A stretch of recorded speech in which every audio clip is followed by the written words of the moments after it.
네, 안녕하세요. 주식하는 피터팬 주터팬입니다. 6월 23일 수요일 평화로운 오후 보내시길 바라고요. 오늘도 역시 회사 분석에 앞서서 증시 브리핑을 먼저 드리고 코스피와 코스닥의 현재 위치에 대해서 살펴보시도록 하시죠. 증시 한 줄 평으로는 조기 테이퍼링 경계 완화 라고 볼 수 있겠는데요. 코스피는 0.38% 오른 3276포인트로 마무리, 코스닥 역시 0.48% 올라서 1016포인트 정도로 마무리가 되었네요. 코스피가 상승한 배경으로는 이 제롬 파월 의장이 인플레이션은 일시적일 것이다 라고 말씀을 해주신 덕분에 조기 테이퍼링 우려가 완화되어서 아시아 증시 대부분이 반등에 성공을 했고요. 연준 총재가 인플레이션 목표는 달성했지만 고용 목표는 달성하지 못했다. 그러니까 테이퍼링 및 금리 인상 논의는 너무 이르다고 언급을 한 거죠. 자, 그리고 시가총액 3위 경쟁 중인 카카오와 네이버가 연일 신고가 경신을 하고 있습니다. 전일 미국 증시 빅테크 기업들이 오른 것도 긍정적인 요인으로 작용이 됐죠.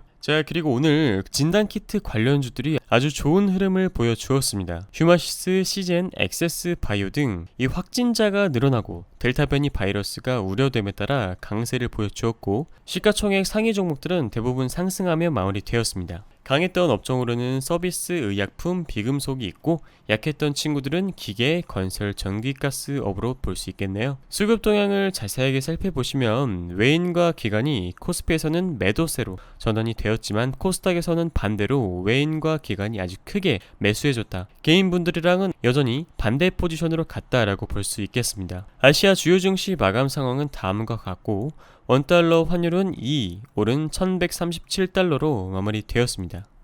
자, 코스피와 코스닥의 현재 위치에 대해서 브리핑 드리면, 역사적 신고가 3266포인트 돌파하는 것처럼 보여줬다가 한번 조정을 받고 또 다시 위로 올라선 모습입니다.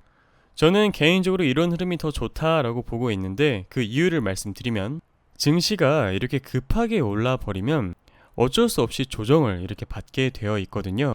그렇지만 이러한 각도로 완만하게 오른다면 큰 조정폭 없이 지지구간 위에서 지수가 잘 받쳐주면서 그러한 상승 흐름을 이어가는 모습, 그런 모습이 연출되기 때문에 오히려 저는 더 이런 흐름이 좋다라고 생각하고 있습니다. 코스닥은 제가 1021포인트가 저항입니다 라고 여러분들한테 말씀드렸었죠. 여기 위에 꼴이 보이실 겁니다. 위에 꼴이 정확히 1021포인트 찍고 지수 조금 밀렸습니다. 오늘날의 자리는 1016포인트로 마무리가 되었고요.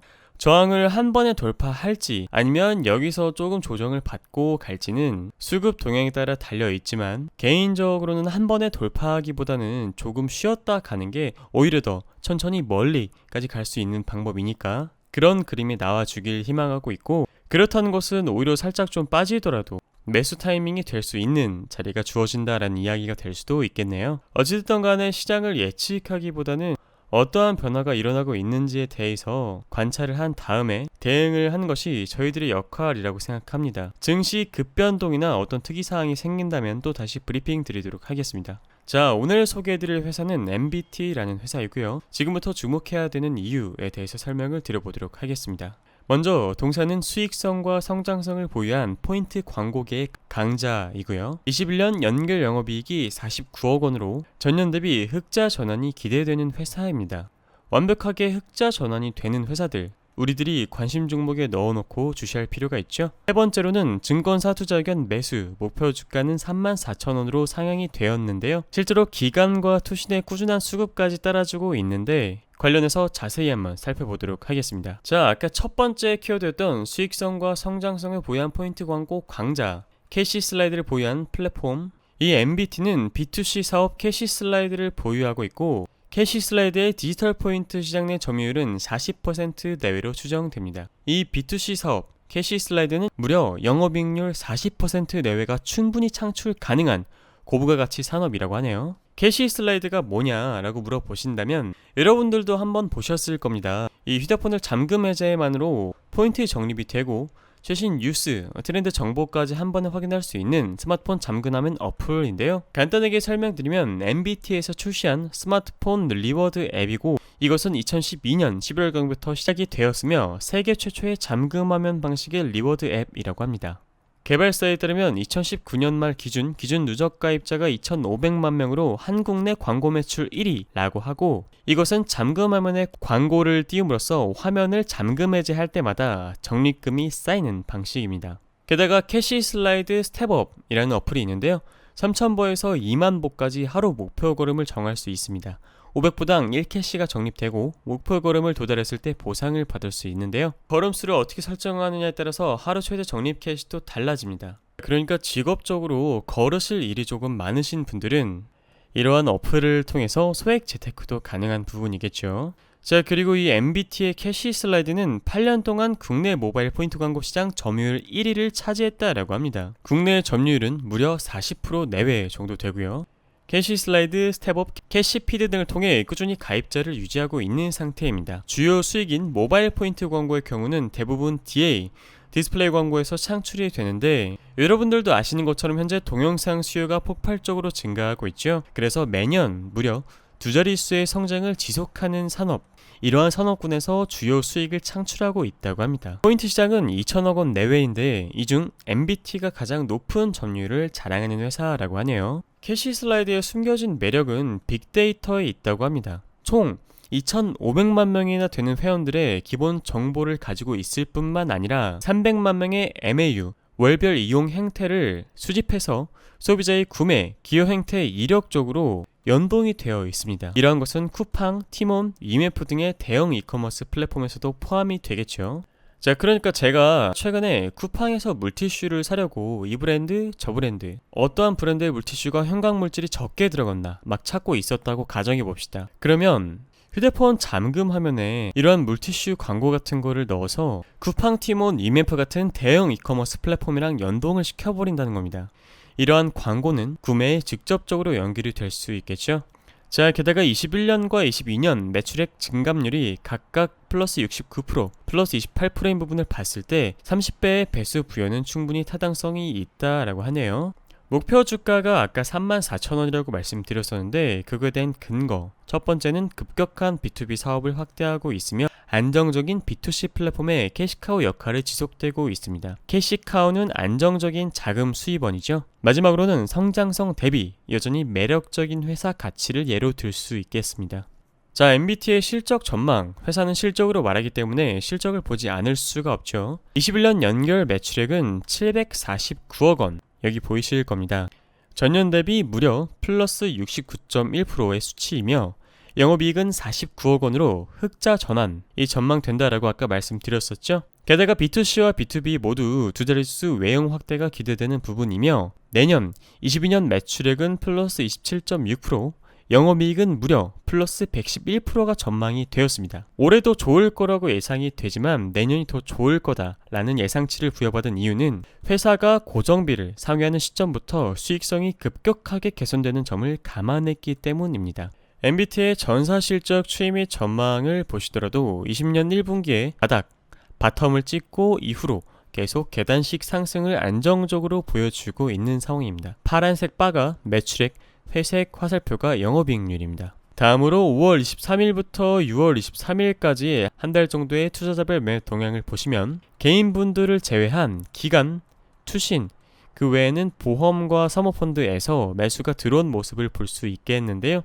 특히 기관이 아주 크게 물량을 쓸어갔고 다음으로는 투신이 들어왔습니다. 사실 이 투신이라는 매수 주체는 단기성 물량의 성격이 강하기 때문에 주가를 올려놓고 고점에서 떠넘기는 이런 매매를 좋아하거든요. 투신이 들어왔다는 점을 조금 주의할 필요가 있긴 하지만 어쨌든 수급이 들어왔다라는 것은 명확한 사실입니다.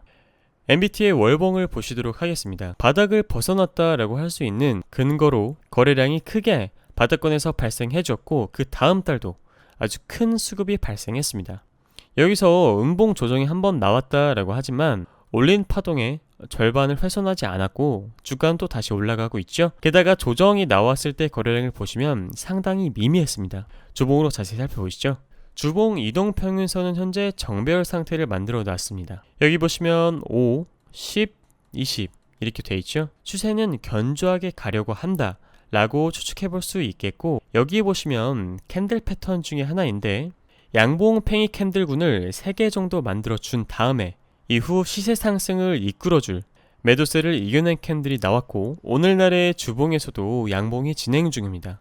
그렇다면 하나, 둘, 셋, 5개 5연속 양봉이 나왔다라는 건데 MBT의 주가는 시장에서 강한 모습을 보여줄 것이다 라는 추측을 해볼 수 있겠죠. 그것을 일봉을 통해 조금 자세히 살펴보도록 하겠습니다. 일봉상 보셔도 바닥권에서 한 번, 두 번, 세 번의 큰 거래량이 들어왔고 그 전에는 게릴라성 매수로 1, 2, 3, 4, 5 한 대여섯 번 정도 매수가 들어왔군요. 그리고 여기서 실제로 가격 조정이 나왔지만 거래량은 거의 없었습니다. 그렇다라는 것은 지수가 내려감에 따라서 그냥 명분상 조정을 받았다라고 유추해 볼 수 있겠고요. 일봉 이동평균선 역시 현재 정배열 상태입니다.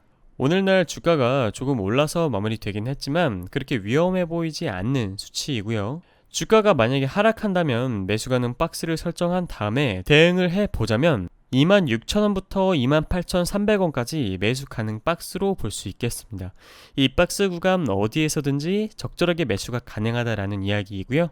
이 이후에 주가가 올라간다면 저는 개인적으로 34,000원 증권사 목표가가 아니라 대략적으로 한 36,000원 정도까지 올라갈 수 있을 거다 라고 생각을 하고 있는데요. 34,000원에서 36,000원 사이를 목표가로 보시면 될 것 같군요. 그 근거를 말씀드리면 여기 고점과 여기 고점을 이은 외부 추세선이 보이실 텐데요. 추세선은 실제로 한 번, 두 번, 세 번이나 영향을 받았습니다. 그렇다는 것은 실제로 주가가 올라갔을 때 심리적으로 영향을 받을 수밖에 없는 그런 저항선이다 라고 판단해 볼 수 있기 때문에 목표가를 34,000원부터 36,000원까지 설정해 볼 수 있는 겁니다. 만약에 34,000원에서 36,000원을 잘 돌파해주고 지지를 받는다면 저는 개인적으로 37,000원에서 38,000원 언저리까지도 충분히 갈 수 있을 거다 라고 생각이 되네요. 그러나 증시는 저희들의 친구가 절대 아니기 때문에 함부로 예측해서는 안 되고 현재 어떤 모습인지 어떤 위치인지 추측을 해본 다음에 그에 맞는 전략을 짜고 적절히 대응하는 태도가 필요할 것 같습니다. 저희들은 투자를 하루 이틀 할 게 아니라 앞으로 정말 죽을 때까지 할 예정이니까요. 좋은 습관을 들이는 게 가장 먼저라고 생각이 드네요. 자, 오늘의 간단한 결론입니다. MBT는 국내 모바일 포인트 광고 1위 회사입니다. 한 달 내내 기관과 투신이 지속적으로 매수한 회사입니다. 다만 투신은 단기성 물량일 확률이 높기 때문에 주가가 한 번에 확 오를 때 빠지는지 잘 관찰하셔야 되는 게 포인트이고요.